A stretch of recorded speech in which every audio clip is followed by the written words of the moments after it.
안녕하세요. 인생컨닝 박종경 변호사입니다. 네, 오늘은 변호사 일하면서 느끼는 어떤 생각, 어떤 삶의 진실이랄까? 어쨌든 느끼는 점에 대해서 말씀을 드려보려고 하는데, 제가 사건을 경험하면서도 느끼고, 또 다양한 분들을 만나면서 느끼기도 하는 점에 대해서 한번 말씀드려보려고 합니다. 첫째는, 인정에 호소하는 사람은 나에게 독이 될 때가 많다라는 건데, 제가 결혼 배우자 관련 영상을 올리면 항상 달리는 댓글이 있는데, 뭐 결혼을 계산적으로 생각해서 되겠냐? 항상 그렇게 살아라. 진정한 사랑을 느껴보기도 했냐? 이런 말들이에요. 주로 경제관념 이야기하거나 이러면 이제 주로 등장하는 댓글인데, 사람들을 흔히 판단과 애정을 구분을 하지 못합니다. 그래서 평생을 같이 갈 사람에 대해서 제대로 이해하고 파악하는 거는 저는 애정의 기본이라고 생각을 해요. 사랑의 기본이고. 근데 파악하려 노력하고 고민하는 과정을 계산적으로 해석을 해버리거나 휴머니즘에 반하는 것처럼 얘기를 하는 거는 사실 그 사람의 본 모습을 파악하려고 안 한다라고밖에 말할 수가 없어요. 그 사람에게 무슨 죄를 짓는 느낌이 드시기 때문에 그렇게 하겠죠. 최근에 박수홍 씨 친형의 횡령 사건이 있었죠. 지금 1심에서 일단 유죄가 나왔는데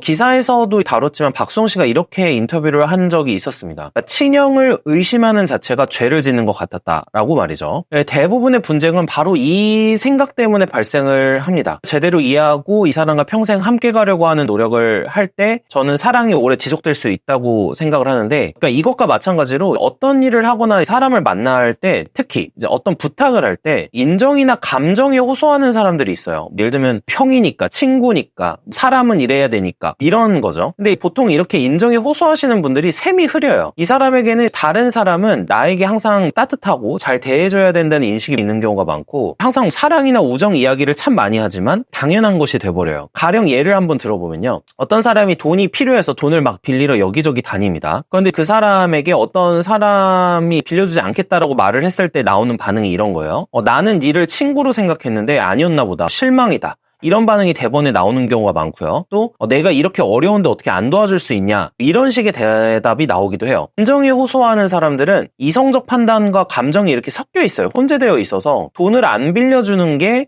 곧 저 사람에 대한 실망으로 이어집니다. 그러니까 사실 돈을 빌려주고 안 빌려주고는 그 사람의 자유잖아요. 자유를 행사한 건데도 그 사람은 나쁜 사람이 되어버리는 거예요. 반드시 빌려줘야 되는 것도 아닌데. 그러니까 제 개인적 경험으로는 사회가 오히려 차갑고 냉혹하다고 생각을 하는 사람이 무언가 호의를 받거나 도움을 받으면 훨씬 감사해야 하는 경우가 많았어요. 이게 기본값이 인정에 호소하는 사람들보다는 이런 부분에 대한 판단이나 생각이 확실한 사람들이 오히려 도움을 받거나 이러면은 더 감사를 표현하고 이렇게 된다라는 거고요. 둘째는 사람에게 기대를 하지 않을수록 삶이 행복해진다라고 생각을 하는데, 이건 제가 일을 통해서도 느끼고 제 삶의 지론이기도 해요. 저는 제 아내에게 별로 바라는 게 없어요. 그렇기 때문에 아내가 저에게 잘해주면 더욱더 감사를 할 수 있다고 생각을 하는데, 이런 거죠. 아내가 적어도 나에게 당연히 이 정도는 해줘야 돼 라는 인식이 없으니까 가능하다는 거죠. 뭔가 당연히 해줘야 된다 이런 인식을 갖게 되면은 그 사람에 대해서 계속해서 판단이 안 좋아질 수밖에 없다고 저는 생각해요. 그러니까 첫째에서 말씀드린 것도 비슷한 맥락 인데, 그러니까 사람들이 흔히 누군가에게 막 기대를 하고 애정을 갈구하는 경우가 있잖아요. 이걸 사랑의 요소라고 보는 경우도 많고 이런 거예요. 내가 너를 사랑하니까 나는 너에게 애정을 요구해도 돼, 이렇게 이제 생각하시는 분들이 있다는 거죠. 그리고 이걸 당연하게 생각하고. 근데 이제 저는 그렇게 생각하지 않는 게,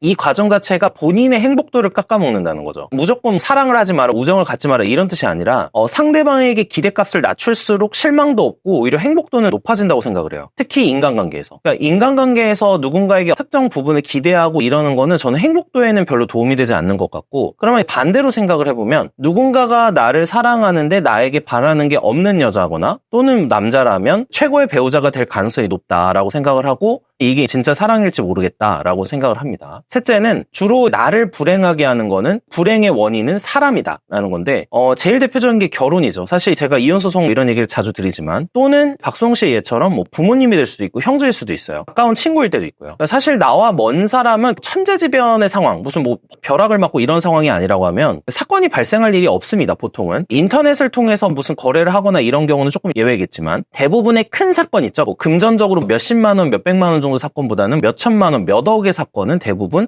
가까운 사람과 발생을 한다. 그래서 저는 사람이 어떤 게 뭔가 힘들어지고 고통스러워지는 이유가 사람이라고 보는 편인데, 대부분은 가깝게 알고 지내던 사람에 의해서 상처를 받는 게 어떤 사람이 가장 고통을 받는 상황일 것 같아요. 이제 법에서 주요 분쟁도 대부분 비슷한데 가까운 사람과 발생하는 경우가 많습니다. 특히 돈 관계, 돈도 빌려주거나 이런 것도 그렇고, 이혼, 그리고 사업상 거래도 큰 거래 같은 경우에는 대부분 많이 오고 갔었던 가까운 사이에서 이루어지지 전혀 생판 사람 모르는 사람과 이루어지진 않으니까요. 그 사람들이 가까울수록 더 믿죠. 이게 당연한 거기도 하고 이것 때문에 많이 당하시는 경우도 많은데 그래서 더 분쟁이 자주 일어나는 거죠. 그래서 저는 적어도 어떤 돈 관련해서나 이런 부분에 있어서는 가족이라도 무조건적 신뢰는 금물이다라고 생각을 하고 제대로 어떤 판단을 하면서 하는 믿음과 무조건적인 믿음은 저는 본질적으로 다르다 이렇게 생각을 하고 있습니다. 넷째는 사람은 갑자기 변하지 않는다 또는 거의 안 변한다 인데 제가 이제 상에서 자주 말씀드리죠. 사람은 웬만하면 변하지 않는다. 과거에 제가 강화법칙 말씀드린 적도 있는데 특별한 사건이 일어나지 않는 한 자신이 해오던 것을 인간은 계속하게 되어 있다고 생각을 해요. 그리고 실제로 보통 그렇고 그러니까 사람의 과거를 보는 게 어쩔 수 없이 그 사람에 대한 판단에 있어서는 가장 정확한 어떤 요소가 되는 게 현실이에요. 그래서 저는 그런 생각해요. 상대방을 판단할 때 직업이나 학벌을 아예 안 볼 거는 아니다. 어느 정도는 볼 수밖에 없다고 생각을 하는 거죠. 그 사람이 사실 살아왔던 시간이 가장 많이 쌓여 있는 게 직업과 학벌이니까 이걸 보는 게 맞다라고 보는 거예요. 물론 학벌이나 직업만 보고 사람을 선입견으로 판단하는 거는 저도 싫어하고 그건 오류예요. 그렇게 생각하는 거는 인간관계를 단순화해서 보는 거지만 그렇다고 해서 막 직업이나 학벌을 아예 배제한 다음에 판단하고 이럴 필요는 없다고 저는 생각을 하는 거죠. 물론 이런 경우는 있어요. 바뀌고 발전하는 분들도 분명히 있어요. 이게 안 된다는 게 아니에요. 통계적으로 사고를 하는 거고요. 가령 알코올 중독이던 분이 치료도 받지 않고 갑자기 중독 증세를 끊을 수 있냐. 엄청난 의지나 노력, 치료 이런 게 아니면 불가능할 거예요. 그래서 처음부터 사람은 잘못된 길로 가지 않기 위해 노력해야 되고 한번 빠져들면 걷잡을 수 없을 가능성이 높은 이유가 바로 이것 때문인데 예를 들면 음주운전이라고 칠게요.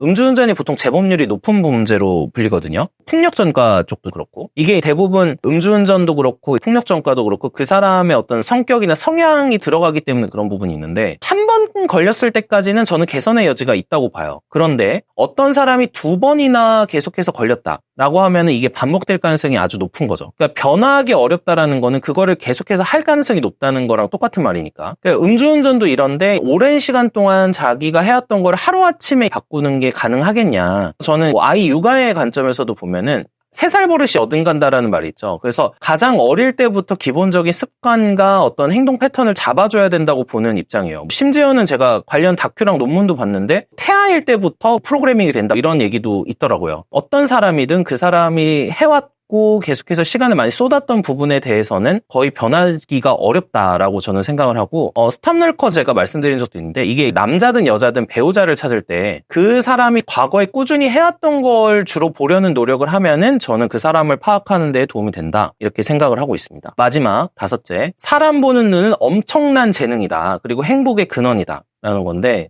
사기를 당하셨던 분은 또 당하시는 경우가 많아요. 이건 실무상도 그렇고 5년, 10년에 또 당하셔서 또 피해를 입고 이런 경우가 정말 많습니다. 우리가 보통 재능이라고 하면 이런 걸 많이 생각해요. 암기하고 이해하고 시험을 잘 보고 또 돈을 버는 것도 재능이죠. 이게 재능이겠지만 제가 봤을 때 인간이 가져야 될 가장 큰 재능 중 하나가 통찰력, 사람을 파악하는 능력인 것 같아요. 간혹 이러한 능력은 능력으로 치지 않거나 당연한 것처럼 말씀하시는 분들도 있는 것 같은데 저는 사람 보는 눈이 가장 큰 재능이라고 판단을 한다는 거죠. 우리가 삼국지를 보고 역사를 봐도 항상 인재를 잘 보고 등용하는 사람들은 왕의 옆에서 중요지책을 차지했고 당연히 왕도 사람 보는 눈이 없이는 큰일을 하기가 어렵죠. 그러니까 이제 사업도 마찬가지고요. 그러니까 살다 보면은 사람을 보는 눈이 탁월한 사람을 접하게 되는데 보통 그 사람은 그 사람의 행동거지, 비언어적 습관, 말투 이런 거를 보면서 그 사람을 쉽게 파악을 하고 본질을 꿰뚫는 경우가 많은 것 같아요. 기업으로 치면은 항상 조직에서 인사 관련 부서가 있잖아요. 인사 관련 부서가 중요하고 자기소개서와 면접을 통해서 사람을 선발해야 하는 이 인사 관련 부서가